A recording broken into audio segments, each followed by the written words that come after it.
بسم اللہ الرحمن الرحیم۔ حضرت خدیجہ رضی اللہ تعالیٰ عنہا ایک معزز خاتون تھیں۔ ان کا سلسلہ نسب 5ویں پشت میں آن حضرت صلی اللہ علیہ وآلہ وسلم کے خاندان سے ملتا ہے اور اس رشتہ کے لحاظ سے وہ آپ کی چچیری بہن تھی۔ ان کی 2 شادیاں پہلے ہو چکی تھی، اب وہ بیوہ تھیں۔ چونکہ نہایت شریف النفس اور پاکیزہ اخلاق کی تھیں، جاہلیت میں لوگ ان کو طاہرہ کے نام سے پکارتے تھے۔ نہایت دولت مند تھیں۔ طبقات ابن اسد نے لکھا ہے کہ جب اہل مکہ کا قافلہ تجارت کو روانہ ہوتا تھا تو اکیلا ان کا سامان تمام قریش کے برابر ہوتا تھا۔ جناب رسول اللہ صلی اللہ علیہ وآلہ وسلم کی عمر ابھی 25 برس کی ہو چکی تھی۔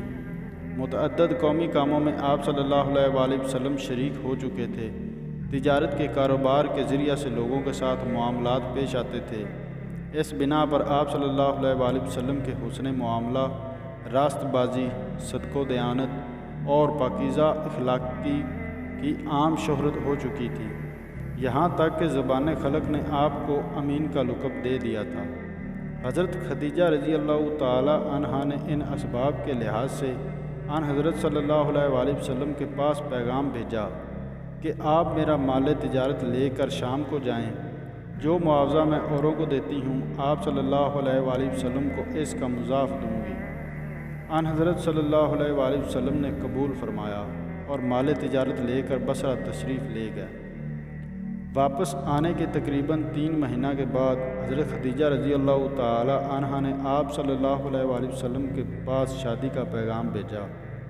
ان کے والد کا انتقال ہو چکا تھا، لیکن ان کے چچا عمرو بن اسد زندہ تھے۔ عرب میں عورتوں کو یہ آزادی حاصل تھی کہ شادی بیاہ کے متعلق خود گفتگو کر سکتی تھی، اس میں بالغہ نابالغہ کی قید نہ تھی۔ حضرت خدیجہ رضی اللہ تعالی عنہا نے چچا کے ہوتے ہوئے خود براہ راست تمام مراتب طے کیے۔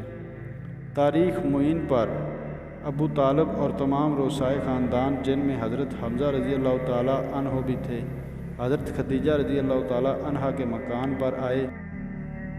ابو طالب نے خطبہ نکاح پڑھا اور 500 طلائی درہم مہر قرار پایا۔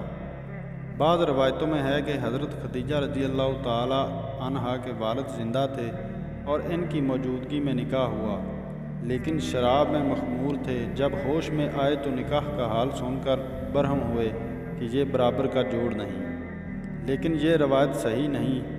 امام سہیلی نے باتصریح اور بدلیل ثابت کیا ہے کہ حضرت خدیجہ رضی اللہ تعالی عنہا کے والد جنگ فجار سے قبل انتقال کر چکے تھے۔ حضرت خدیجہ رضی اللہ تعالی عنہا جس مکان میں رہتی تھیں وہ آج بھی انہی کے نام سے مشہور ہے۔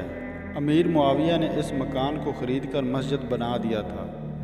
شادی کے وقت حضرت خدیجہ رضی اللہ تعالی عنہا کی عمر 40 برس کی تھی اور پہلے 2 شوہروں سے 2 صاحبزادے اور 1 صاحبزادی تھی۔